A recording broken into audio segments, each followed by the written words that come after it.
3-month campaign and she was supposed to introduce herself to the American people. No wonder people were Googling, did Joe Biden drop out? And so... No.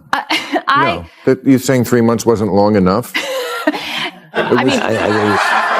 So apparently some people still haven't come to terms with KLA Harris's loss in last year's elections.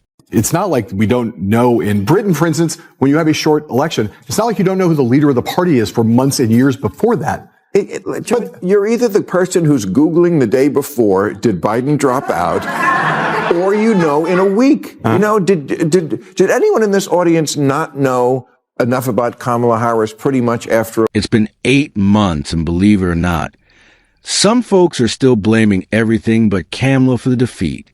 But Bill Maher isn't having it. He thinks Kamala deserves her fair share of the blame. And he made that crystal clear when some delusional Democrats tried to defend her on his show. As always, hit that subscribe button and turn on notifications. Let's get into it. Everything the candidates, especially the Democrats, do to get voters annoys them. The constant texting. Did you get the texts like from Tim Walz every 5 minutes and like always begging for money and knocking on doors? We've got people knocking on doors. People don't want knocking on your door. Who in this day and age wants someone knocking on? Kids don't even like it when a phone call. That's like too much of a invasion of their privacy. So Bill sets the stage perfectly by listing all the reasons voters found Kamala Harris downright unlikable. And honestly, he wasn't wrong. Every item on that list was alienating, off-putting, practically designed to repel the average voter. All Democrats had to do was sell a coherent message and trust the American people to buy in. Simple, right? But no, these geniuses didn't have a message. Instead, they spent most of their term bending over backwards to please the woke mob.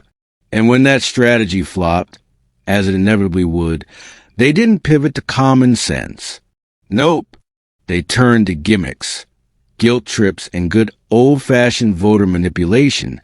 Because why earn support when you can manufacture it? Classic.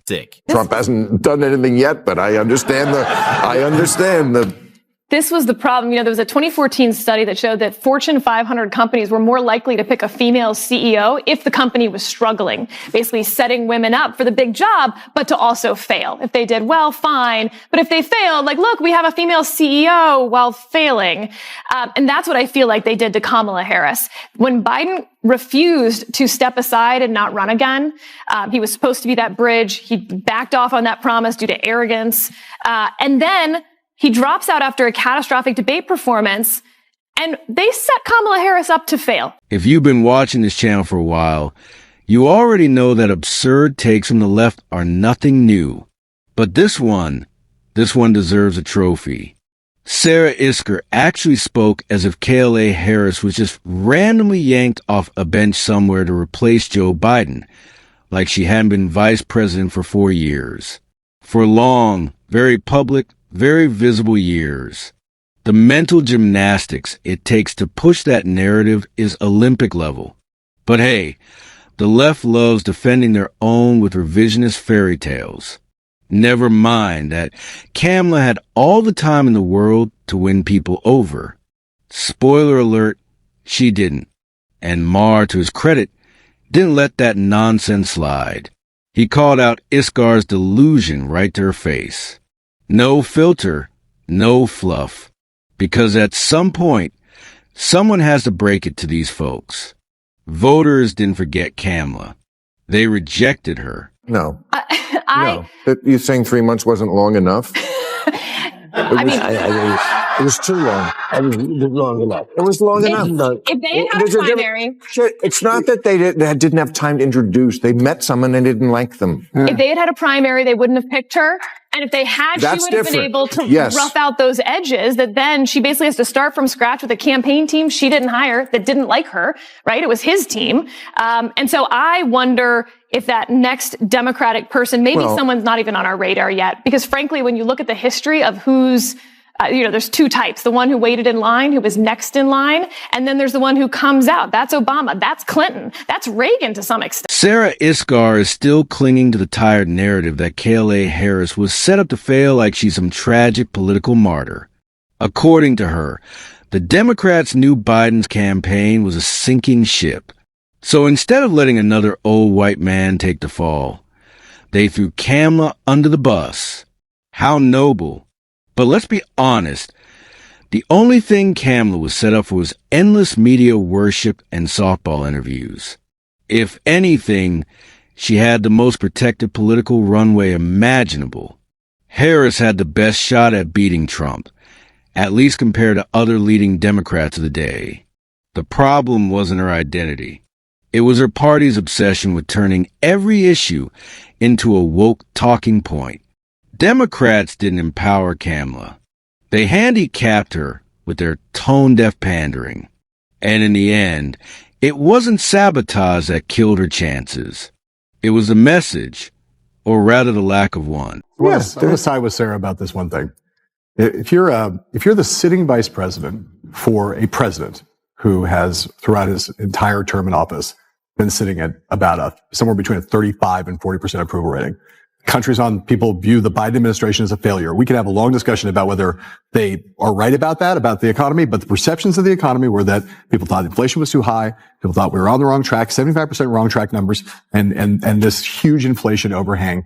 You're the sitting vice president and you get put on elevated to the top of the ticket 107 days ahead of the election. I think that is a very high degree of difficulty put on anybody. And I do not think she is the perfect candidate. I tend to agree with Sarah that probably in a fully litigated primary, she probably would not have been the Democratic nominee, but we'll never know that. And just when you thought the excuse factory couldn't turn out anything more ridiculous, John Hillman decided to join Sarah Isgur in full damage control mode. Suddenly, the guy who spent years pairing the biodynamics is booming mantra is now admitting that the economy was actually in shambles. Oh, now the problem. Weren't we told day in and day out by CNN and MSNBC that Biden had rescued the economy from the fiery ruins Trump left behind? That inflation was transitory, gas prices were fine, and grocery bills were just a vibe issue. Fast forward to today, and Hillman's trying to argue that Biden's poor economic record is what made it hard for Kamala Harris to campaign. Give me a break. At this point, even Bill Maher couldn't hide his disgust. He was practically boiling as he listened to Hillman and Isgur twist themselves into knots trying to justify Kamala's failure. Never been anybody who's had the difficulty of that situation, elevated that late in the campaign. Why? A Democrat would have needed to run away from Bill, the I don't know Biden if you know this, but the vice president of the United States is basically shoved in a broom closet for 3.5 years. I know. You couldn't. She was more popular in there. Yes, well. I mean, there's this idea that in a mass media age, that 107 days is not long enough to know somebody. You are way overestimating the American people in terms of what their ability. No. You have someone like Donald Trump has become a universally known, understood, loved by some, hated by others over the course of being omnipresent for 8 years. Okay. Barack Obama becomes president of the United States after running for 2 years as president, runs a 50-state primary, is on television, does dozens of Democratic debates. Now hold on. Bill Maher is about to jump in, but before he does, let's set the record straight. Kamala Harris wasn't shoved into some dark, forgotten broom closet, contrary to what her defenders would love you to believe. No, she was handed real responsibilities. Big ones. Remember the border crisis? Yeah, that little task. She completely fumbled it. Under her leadership, millions of undocumented migrants poured into the U.S. while she smiled, waved, and avoided visiting the actual border for as long as humanly possible. But wait, it gets better. She was given golden opportunities to connect with the public, like an invite to the Joe Rogan podcast, and turned them all down. Apparently, tough questions weren't on her to-do list. And the rare interviews, she did agree to an absolute circus of word salads, nervous laughter, and zero substance. So, no, Kamala wasn't sidelined. She was spotlighted and she choked repeatedly. So that's why she wasn't popular. I don't know if you ever watched this show, but I had Michael Douglas on this week. Yeah. At the top, we were talking about this, And he made a very good point that every other country in the world can do it in months, sometimes weeks. Why can every other country do it in that short a period of time? Are they all so much brighter than America? I don't think so. Well, Mostly parliamentary. I mean, there's like literal reasons, right? We don't have a parliamentary system. I mean, we also have a First Amendment. We don't make people campaign this whole time. The American people want to give them $20 and so they can afford it. I mean, small dollar donors are arguably the worst thing that's happened to our politics as it turned out. It's a small dollar donor didn't make $20 billion. Bill Maher made a point that I think flew right over some heads. He said that in today's world of 24/7 news cycles, viral clips, and bite-sized content, it only takes a minute, 60 seconds to get a real sense of who a political candidate is and what they stand for. Trump may have been a celebrity, sure, but that's not what got him elected. It was the message, "Make America Great Again," a slogan that cut through the noise, resonated with millions, and stuck whether you loved it or loathed it. And it worked. Now, here's the real question. Can you name a single message from Kamala Harris that had even half that impact? Something clear, memorable, and powerful enough to rally a nation? Didn't think so. Because her campaign was all style, no substance. Word salads, empty platitudes, and a whole lot of awkward laughs. That's not a vision. That's a void. You're either the person who's Googling the day before, did Biden drop out, or in a week. Did anyone in this audience not know enough about Kamala Harris pretty much after a week to make a decision? No. Yeah. People, and How it's are you ridiculous. We just get sicker of them. what? So How are you going to tell people they can't talk about politics? What? How with free speech that I know you love? Yeah. How are you going to limit people's ability to run for office? I'm not limiting.